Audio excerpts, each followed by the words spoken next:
बिस्मिल्लाहिर्रहमानिर्रहीम। अभी हम स्टार्ट करेंगे एक्सरसाइज 6.2 जो कि बहुत ही इजी एक्सरसाइज है। एक्सरसाइज स्टार्ट करने से पहले अगर आपने इस चैनल को सब्सक्राइब नहीं किया तो चैनल को सब्सक्राइब कर लें और वीडियो को ज़रूर शेयर किया करें ताकि ज़्यादा से ज़्यादा बेटे और बेटियों को इन वीडियो से फ़ायदा हो सके।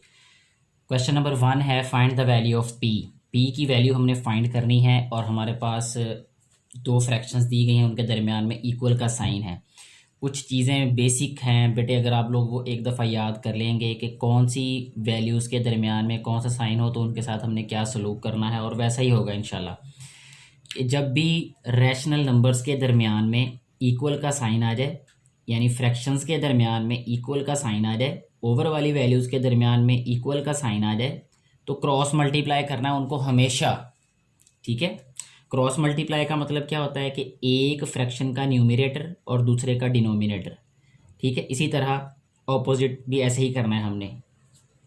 अब इसको क्या करेंगे, हम 2 को मल्टीप्लाई करेंगे 20 के साथ, ये इक्वल होगा p को मल्टीप्लाई करेंगे हम 5 के साथ। इस तरीके से इसको सॉल्व करेंगे। अब 20 को 2 से मल्टीप्लाई किया तो ये आ जाएगा 40 is equal to p multiply by 5। अब 5 को हमने ख़त्म करना है, यानी हमें सिर्फ वैल्यू चाहिए p की, तो 5 मल्टीप्लाई हो रहा है राइट साइड पे। जब हम इसको लेफ़्ट साइड पे लेके आएंगे तो डिवाइड हो जाएगा। असल में इसका तरीका ये होता है कि जो वैल्यू मल्टीप्लाई हो रही हो तो उसको हम डिवाइड करते हैं ख़त्म करने के लिए। अभी मैं एक क्वेश्चन में ये राइट कर देता हूँ, नेक्स्ट क्वेश्चन में मैं जस्ट इसको शॉर्टली ही सॉल्व करूँगा। तो यहाँ पे हम राइट करेंगे डिवाइडिंग बाय 5, क्योंकि हमें चाहिए वैल्यू p की। 5 एक्स्ट्रा है p के अलावा, तो इसको इसलिए ख़त्म करना है। जो मल्टीप्लाई हो रहा है उसको डिवाइड कर दें। मल्टीप्लाई का ऑपोजिट डिवाइड होता है, डिवाइड का मल्टीप्लाई, एडिशन का सब्ट्रैक्शन, सब्ट्रैक्शन का एडिशन होता है। सो यहाँ पे हम राइट करेंगे 40/5 इज इक्वल टू p। ठीक है, जब 5 को 5 पे डिवाइड किया ख़त्म हो गया, 40 को 5 पे डिवाइड किया तो 40/5 आ जाएगा। 5 8 ज़ार 40, तो p का आंसर आ जाएगा 8। ये p की वैल्यू है जो हमने फाइंड करनी थी।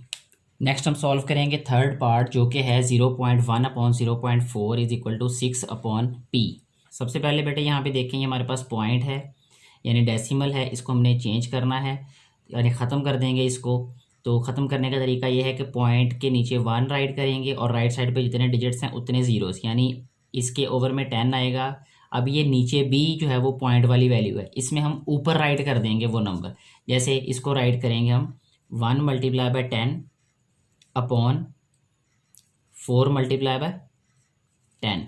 ठीक है, ये वाला जो नीचे वाला 10 है ये 0.1 की वजह से आया और ये जो ऊपर वाला 10 है ये 0.4 की वजह से आया। ठीक है, और इसके पॉइंट ख़त्म हो गया। फिर जब ऑलरेडी इक्वल का साइन हो क्वेश्चन में तो हम उसकी लेफ़्ट साइड पे क्वेश्चन यानी इक्वल राइट नहीं करते। अब यह रहेगा 6/p। अब यह रहेगा 10 से कैंसिल हो जाएगा, तो यह रहेगा 1/4 इज इक्वल टू 6/p। हमें चाहिए वैल्यू p की। अब इसको क्रॉस मल्टीप्लाई करेंगे तो p को 1 से मल्टीप्लाई करेंगे p आ जाएगा, 6 को मल्टीप्लाई करेंगे 4 के साथ तो p इक्वल आ जाएगा 6 4 ज़ा 24। ये इस क्वेश्चन का आंसर आ जाएगा। नेक्स्ट हम सॉल्व करेंगे क्वेश्चन नंबर 2 जिसमें लिखा है कि find the value of x। इसमें जो है वो क्वेश्चन है 2:7 प्रोपोर्शन। ये जो 2 साइंस होते हैं यानी डबल रेशो, इसको प्रोपोर्शन बोलते हैं। प्रोपोर्शन का मतलब होता है कि इक्वालिटी ऑफ रेशोज़, यानी यहाँ पे ये भी रेशो और ये भी रेशो, तो इनकी इक्वालिटी को हम क्या कहते हैं, प्रोपोर्शन। तो ये आ जाएगा x/49। इसको हम इस तरीके से भी राइट कर सकते हैं 2/7, जिस तरीके से हमने क्वेश्चन नंबर 1 सॉल्व किया है। प्रोपोर्शन को हम राइट करेंगे इक्वालिटी, क्योंकि equality of 2 ratios is called proportion. So proportion के साइन को इक्वालिटी में चेंज कर देंगे, तो यह रहेगा x/49। ये बिल्कुल वैसा ही क्वेश्चन बन गया जो हमने क्वेश्चन नंबर 1 में सॉल्व किए हैं। हमने यहाँ पे x की वैल्यू फाइंड करनी है तो क्रॉस मल्टीप्लाई कर देंगे, यह रहेगा 2 multiply by 49 is equal to x multiply by 7। ठीक है, अब 7 मल्टीप्लाई हो रहा है, इसको लेफ्ट साइड पे लेके आएंगे तो डिवाइड हो जाएगा।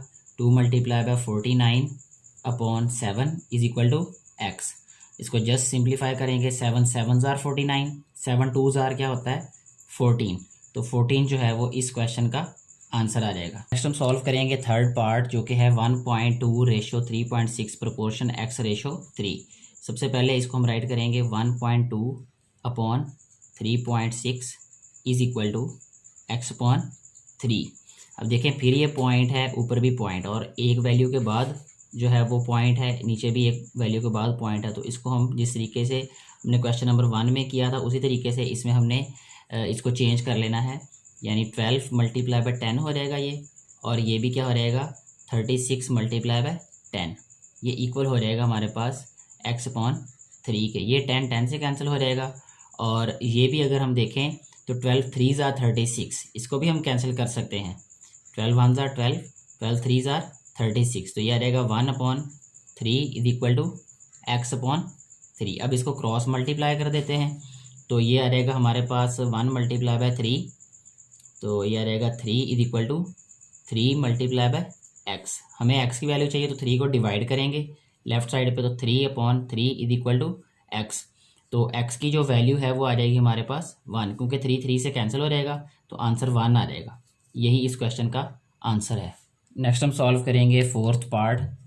इसको भी वैसे ही सॉल्व करेंगे। इसको राइट करना है हमने x upon 2 is equal to 150/100। तो यहाँ पे देखें, इसको कैंसिल कर देते हैं, 0 0 के साथ कैंसिल, और 5 3 ज़ार 15, 5 2 ज़ार 10, तो यह आ जाएगा x upon 2 is equal to 3/2। अच्छा, हमें चाहिए एक्स की वैल्यू। तो अब देखें यहाँ पे ओवर में 2 है, अगर हम इस 2 को, ये 2 डिवाइड हो रहा है, अगर इसको राइट साइड पे ले जाएं मल्टीप्लाई कर दें तो हमारे पास सिर्फ एक्स ही रह जाएगा लेफ्ट साइड पे, तो उसी की वैल्यू चाहिए। तो हम इसको राइट करेंगे x is equal to 3/2 multiply by 2, क्योंकि 2 लेफ्ट साइड पे डिवाइड हो रहा है, राइट साइड पे जाके मल्टीप्लाई हो जाएगा। ये 2 इस 2 से कैंसिल हो जाएगा, तो एक्स की वैल्यू क्या आ जाएगी हमारे पास 3। यही इस क्वेश्चन का आंसर है। नेक्स्ट हम सॉल्व करेंगे क्वेश्चन नंबर 3। क्वेश्चन नंबर 3 की स्टेटमेंट कुछ इस तरह से है कि 5:9 is a ratio if we increase first element of the ratio up to 40। यानी जो फर्स्ट एलिमेंट है उसको इंक्रीज करके हम 40 कर दें, what will be the second element. Second element क्या होगा, तो हम यहाँ पे लेट सेकंड एलिमेंट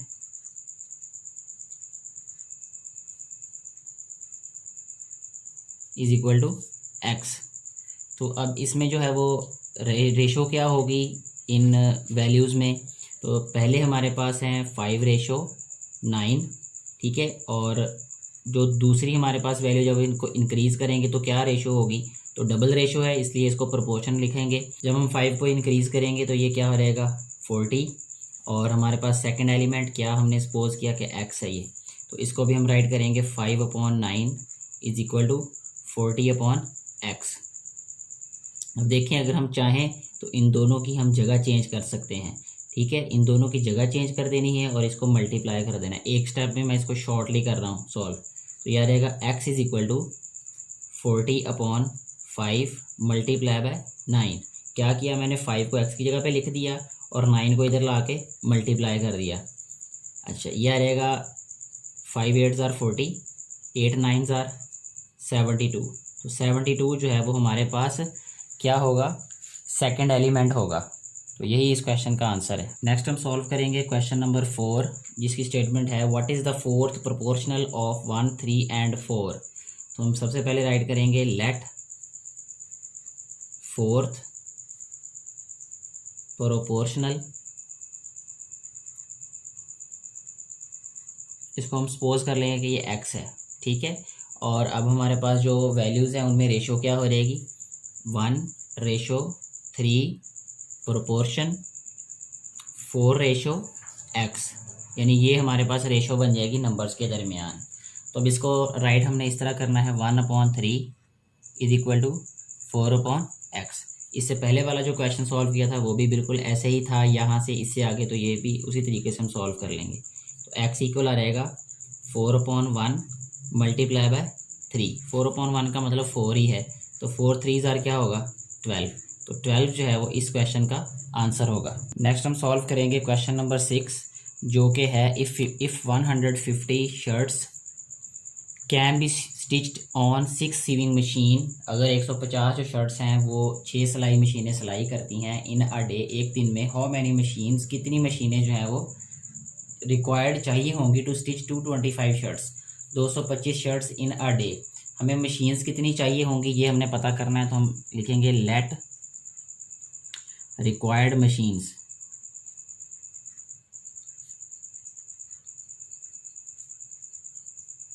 इसको राइट करेंगे हम x, ठीक है। और दूसरी चीज़ क्या है, शर्ट्स हैं, तो हम इसको इस फॉर्म में राइट करेंगे अब, शर्ट्स, और दूसरा है मशीन्स। अच्छा जी, सबसे पहले तो हमने ये देखना है कि शर्ट्स कितनी है हमारे पास, 150, और इसके अलावा मशीन्स कितनी हैं, 6 सीविंग मशीन्स हैं, और इसके अलावा हमें जो सेकंड वैल्यू है वो है 225 शर्ट्स, और हमने पता ये करना है कि मशीन्स कितनी चाहिए, ठीक है। अब ये याद रखना है कि जो भी अननोन वैल्यू होती है उसमें जो प्रोपोर्शन होगा वो हमेशा डायरेक्ट प्रोपोर्शन होगा। डायरेक्ट प्रोपोर्शन का साइन जो है वो हम ऊपर की तरफ बनाते हैं, ठीक है। प्रोपोर्शंस दो तरह के होते हैं, एक डायरेक्ट प्रोपोर्शन होता है और दूसरा इन्वर्स प्रोपोर्शन होता है। डायरेक्ट प्रोपोर्शन का मतलब ये होता है कि एक वैल्यू बढ़े तो दूसरी भी बढ़ जाए, ठीक है, और अगर एक कम हो तो दूसरी भी उसी रेशो से कम हो। और इन्वर्स प्रोपोर्शन इसके उलट होता है कि अगर एक वैल्यू बढ़ रही हो तो दूसरी कम हो रही हो, और अगर एक कम हो रही हो तो दूसरी वैल्यू बढ़ रही हो। तो यहाँ पे जो अननोन वैल्यू होती है उसमें जो प्रोपोर्शन होगा वो हमेशा डायरेक्ट प्रोपोर्शन होगा, ठीक है। अब दूसरे में हम देख लेते हैं कि क्या होगा कि अगर 6 मशीन्स 150 शर्ट्स बना रही हैं, ठीक है, तो शर्ट्स अब बढ़ गई हैं तो डेफिनेटली जो मशीन्स है वो भी क्या होंगी, ज़्यादा ही चाहिए होंगी।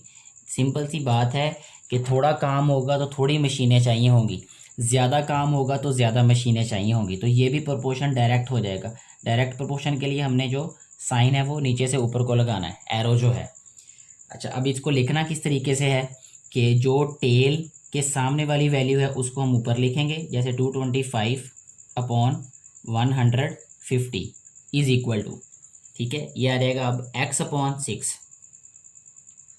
इस तरीके से हमने इसको लिखना है। हमें वैल्यू चाहिए x की, तो 6 को इधर ला के मल्टीप्लाई कर देना, यह आ जाएगा 225 upon 150 multiply by 6 is equal to x। इस तरीके से अब इसको हम क्या कर देंगे, सिंप्लीफाई करेंगे।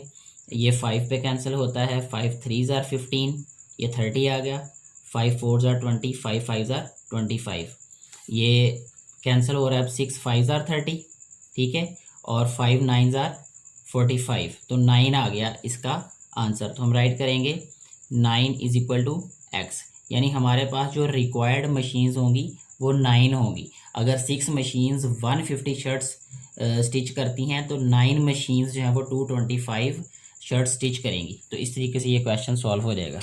नेक्स्ट हम सॉल्व करेंगे क्वेश्चन नंबर 7, जिसकी स्टेटमेंट कुछ इस तरह से है कि इफ़ 7 बेफलोज, अगर 7 जो भैंसें हैं, गिव 56 लीटर मिल्क, अगर वो 56 लीटर दूध देती हैं, हाउ मच मिल्क, कितना दूध जो है वो कैन वी गेट, हम हासिल कर सकते हैं, फ्रॉम 12 बेफलोज, 12 बेफलोज से। तो सबसे पहले हमने इसको सपोज कर लेना है कि let we get milk, let we get milk, suppose कर लेते हैं कि x मिल्क जो है वो x लीटर मिल्क जो है वो हम हासिल करते हैं। तो इसके बाद जो है वो हमारे पास अब दो चीज़ें हैं, एक बेफलोज है और दूसरा मिल्क है। तो मिल्क को भी हम लेफ़्ट साइड पे राइट कर सकते हैं, इससे कोई फ़र्क नहीं पड़ेगा। इस दफ़ा जो है वो हम मिल्क को लेफ़्ट पे लिख लेते हैं, ठीक है, और दूसरा बेफलोज है।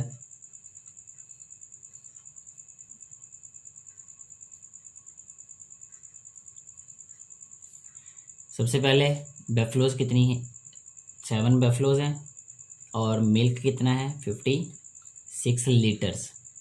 इसके बाद हाउ मच मिल्क, हमने सपोज किया कि x लीटर मिल्क हमें मिलेगा, बेफलोज कितनी है 12।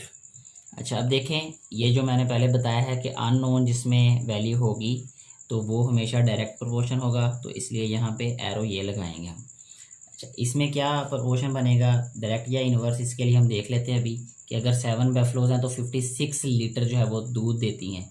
अगर वो बेफलोज बढ़ जाएंगी तो दूध बढ़ेगा या कम होगा, डेफिनेटली बढ़ेगा, यानी अगर बेफलोज कम है तो दूध कम होगा, बेफलोज ज़्यादा है तो दूध भी ज़्यादा ही होगा। तो इसलिए ये भी क्या है, डायरेक्ट प्रोपोर्शन होगा ये। अब इसको लिखना कैसे हमने, x upon 56 is equal to 12 upon 7, हमें चाहिए x की वैल्यू, सो हम इसको राइट करेंगे x is equal to 12 upon 7 multiply by 56, 7 8 ज़ार 56, 12 को 8 से मल्टीप्लाई करेंगे तो 96 आ जाएगा। तो x is equal to 96 litres. तो यहाँ पे हम आंसर राइट कर देंगे 96 लीटर जो है वो मिल्क हमें मिलेगा 12 बैफलो से। तो ये इस क्वेश्चन का आंसर है। नेक्स्ट हम सॉल्व करेंगे क्वेश्चन नंबर 8, जो कि बहुत ही इजी क्वेश्चन है। ये कुछ इस तरह से है कि a farmer has 8 days food for 33 cows. 33 जो गाय हैं उनके लिए जो है वो 8 दिन का खाना या उनकी खुराक मौजूद है। ही बॉट 11 मोर काउज, उसने 11 जो है वो मज़ीद जो है वो काउज ख़रीद ली हैं। For how many days will the food be enough, वही वाला जो खाना है वो कितने दिन जो है वो चल सकता है।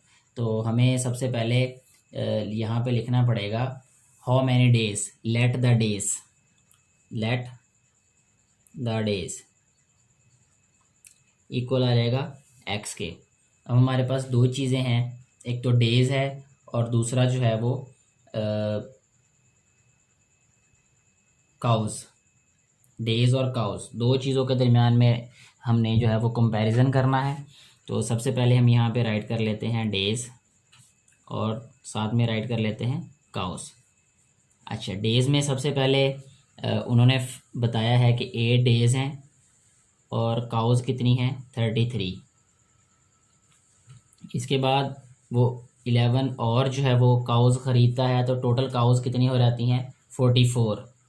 यहाँ पे हम राइट करेंगे 44 काउज़। और इसके बाद जो है वो अब हमने बताना है कि कितने डेज़ के लिए उनकी जो है वो खुराक काफ़ी होगी। ठीक है, अब यहाँ पे 11 हम काउज़ नहीं लिखेंगे बल्कि 44 काउज़ लिखेंगे, क्योंकि पहले 33 थी, अब वो कितनी हो गई 44। अच्छा, सबसे पहले तो हमने ये देखना है कि ये एक्स वैल्यू है इसमें, तो इसमें प्रोपोर्शन डायरेक्ट हो जाएगा।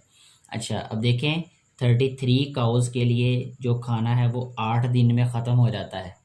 ठीक है, अब अगर काउज़ बढ़ा दी जाएँ तो खाना जो है वो कितने दिनों में ख़त्म होगा, ज़्यादा दिनों में या थोड़े दिनों में? डेफिनेटली थोड़े दिनों में ख़त्म हो जाएगा, जल्दी ख़त्म हो जाएगा।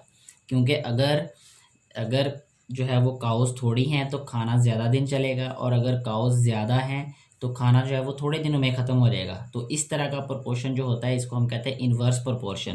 तो इसके लिए हम इस तरीके का हम साइन यूज़ करते हैं, यानी एरो जो है वो नीचे की तरफ हम इस्तेमाल करेंगे। इसको लिखना किस तरीके से है, x/8 इज़ इक्वल टू 33/44। ठीक है, तो यह आ जाएगा x is equal to 33/44 multiply by 8। ये 11 पे कैंसिल हो जाएगा, 11 3s are 33, 11 4s are 44, यह आ जाएगा 4 2s are 8। तो x इक्वल आ जाएगा हमारे पास 3 2s are 6। तो 6 जो है वो डेज़, यहाँ पे हमने यूनिट भी राइट करना है जिस यूनिट में हम आंसर राइट कर रहे हैं। तो 6 डेज़ के लिए जो है वो खाना काफ़ी होगा, यानी अगर वो काउज़ जो है वो बढ़ जाती हैं 33 से 44, तो जो खाना 8 दिनों में ख़त्म होना था वो खाना कितने दिन में ख़त्म हो जाएगा 6 दिनों में। यही आंसर है इस क्वेश्चन का। नेक्स्ट हम सॉल्व करेंगे क्वेश्चन नंबर 9, जो कि if 40 workers do a work in 35 days. Worker और डेज़ के दरमियान में कंपैरिजन है ये। In how many days will the same work, how many days यानी डेज हमने फाइंड करने, तो यहाँ पे राइट करेंगे let the days is equal to x राइट कर लेते हैं। अच्छा, how many days will the same work be done in increasing 10 more workers. अगर 10 जो है वो मज़ीद हम वर्कर बढ़ा दें तो यही काम जो है वो कितने दिनों में ख़त्म हो जाएगा। सबसे पहले हमने यहाँ पे राइट करना है डेज, दूसरा हमने राइट करना है वर्कर्स। डेज पहले कितने हैं हमारे पास 35 डेज़ हैं, और 35 डेज़ में जो है वो 40 वर्कर जो है वो काम को ख़त्म कर लेते हैं। लेकिन जो है वो अगर वो कहते हैं कि 10 ज़्यादा मज़ीद जो है वर्कर हम बढ़ा दें तो वर्कर कितने हो जाएंगे 50। तो कितने दिनों में जो है वो काम ख़त्म हो जाएगा। हमने फ़र्ज़ किया था x है, तो यहाँ पे x राइट कर रहे हैं। ये प्रोपोर्शन क्या हो जाएगा, डायरेक्ट होगा ये। ठीक है, अब यहाँ पे 40 वर्कर्स हैं तो 35 डेज़ में वो काम ख़त्म करते हैं, यानी 40 मज़दूर हैं तो वो 35 दिनों में काम ख़त्म करते हैं। अगर हम मज़दूरों को बढ़ा दें तो काम जल्दी ख़त्म होगा या देर से होगा, डेफिनेटली जल्दी ख़त्म कर लेंगे वो। अगर लोग ज़्यादा हों तो काम जल्दी ख़त्म हो जाता है, अगर लोग कम हों तो काम देर से ख़त्म होगा। तो इस तरह का प्रोपोर्शन जो है वो क्या होगा, इन्वर्स प्रोपोर्शन, क्योंकि वर्कर पहले 40 थे यानी थोड़े वर्कर दिन ज़्यादा, वर्कर हमने बढ़ा दिए तो जल्दी काम ख़त्म हो जाएगा, इसलिए इस प्रोपोर्शन को क्या कहेंगे हम, इन्वर्स प्रोपोर्शन।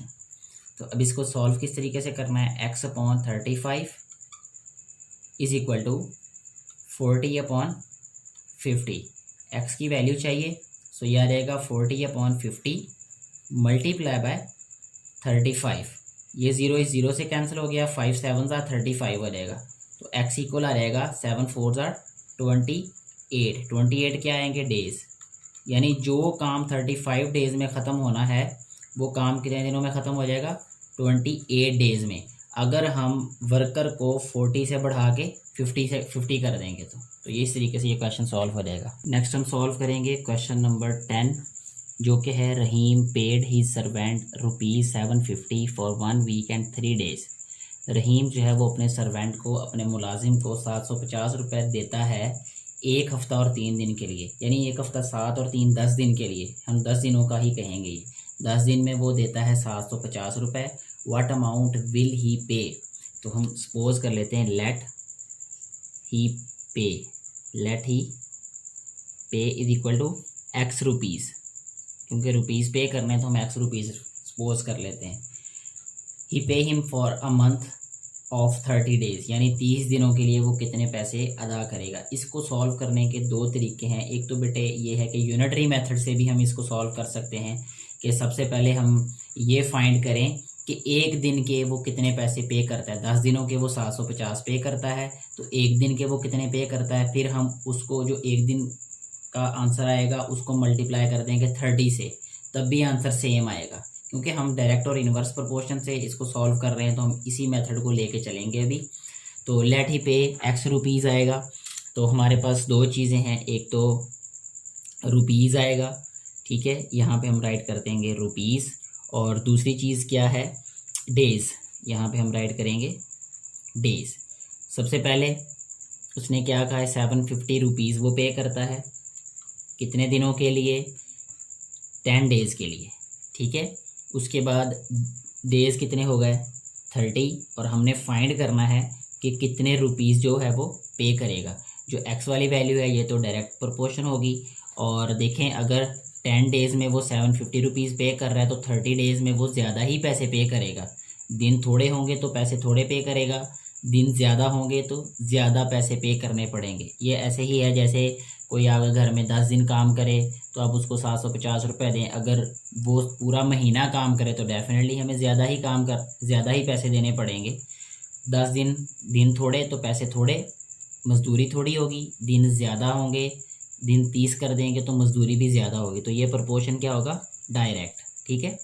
इसकी और मिसाल भी हम ऐसे ले सकते हैं कि एक मज़दूर है वो घर में आपके काम करता है कंस्ट्रक्शन का, तो 10 दिनों के पैसे उसको 750 देंगे आप। अगर उसने पूरा महीना काम किया हो तो डेफिनेटली वो 750 से ज़्यादा ही पैसे होंगे। तो ये वही एग्जांपल है ये वाली। तो इसको हम राइट करेंगे x/750 इज इक्वल टू 30/10, ठीक है। अब इसको हम राइट करेंगे x is equal to 30/10 multiply by 750। Simplify अगर इसको हम करेंगे तो ये 0 इस 0 से कैंसिल हो जाएगा। 750 को 3 से मल्टीप्लाई कर देंगे, यह आ जाएगा x is equal to 3 multiply by 750। तो नेक्स्ट आ जाएगा ये x इज इक्वल टू 750 को हम 3 से मल्टीप्लाई करेंगे तो यह आ जाएगा 5 3 ज़ार 15, 1 कैरी, 7 3 ज़ार 21 और 1 22, यानी 225, और ये 0 ऐसे ही साथ में आ जाएगा। तो इतने रुपीज़ जो हैं ये पूरे मंथ में पे करने पड़ेंगे रहीम को, अपने सर्वेंट को। तो ये इस क्वेश्चन का आंसर है। क्यों ना सेकंड मेथड से भी मैं आपको समझा दूं ताकि दोनों बातें जो है वो पैरेलल क्लियर हो जाएं और आपकी जो मर्जी हो उस मेथड से आप सॉल्व कर सकें। एग्जाम में जब क्वेश्चन आए ना, जब आपको कंडीशन इम्पोज करेगी इस तरीके से आपने सॉल्व करना है, तब आपके लिए आप बाउंड हो जाते हैं कि जी आपने ये वाला मेथड अडॉप्ट करना है। अगर वो कोई भी मेथड इम्पोज ना करे तो फिर आपकी मर्जी है, जैसे मर्जी आप क्वेश्चन को सॉल्व कर सकते हैं। तो अब सबसे पहले हम यहाँ पे राइट करेंगे रहीम पेड फॉर 10 डेज, क्योंकि 1 वीक और 3 डेज़ की बात की थी तो हम उसको राइट करेंगे 10 डेज़। 10 डेज़ में 750 रुपीज़ उसने पे किए, ठीक है। फिर हम यहाँ राइट करेंगे रहीम पेड फॉर 1 डे, ठीक है। 1 डे के लिए 10 डेज के लिए 750, तो 1 डे के लिए क्या हो रहेगा 750 डिवाइडेड बाय 10, इतने रुपीज़ वो एक दिन के लिए पे करेगा। तो वो हम सिंप्लीफाई करके देख लेते हैं, जीरो के साथ जीरो कैंसिल, तो 75 रुपीज़ जो है वो एक दिन के लिए पे करेगा। ठीक है, यानी डेली वेजेस पे अगर वो काम करवाए तो मतलब कि 75 रुपीज़ पर डे के हिसाब से वो अपने सर्वेंट को पे कर रहा है। We have to find how many rupees he paid for 30 days. तो नेक्स्ट हम राइट करेंगे रहीम पेड फॉर 30 डेज। अब 1 डे में 75 रुपीज़, ठीक है, इसको मल्टीप्लाई करेंगे हम 30 के साथ। ठीक है, जब 30 से मल्टीप्लाई करेंगे तो ये क्या रहेगा, 3 5 आर 15, 1 कैरी, 7 3 आर 21 + 1 22, तो ये आ रहेगा, और ज़ीरो ये ऐसे ही साथ में, तो 2250 रुपीज़ जो है वो एक मंथ के लिए वो पे करेगा अपने सर्वेंट को। तो ये जिस तरीके से हमने पहले सॉल्व किया है वो भी ठीक है, ये वाला मेथड भी ठीक है। दोनों में से जो आपको आसान लगे और आपको बेहतर लगे आप सॉल्व कर सकते हो उस मेथड से क्वेश्चन को।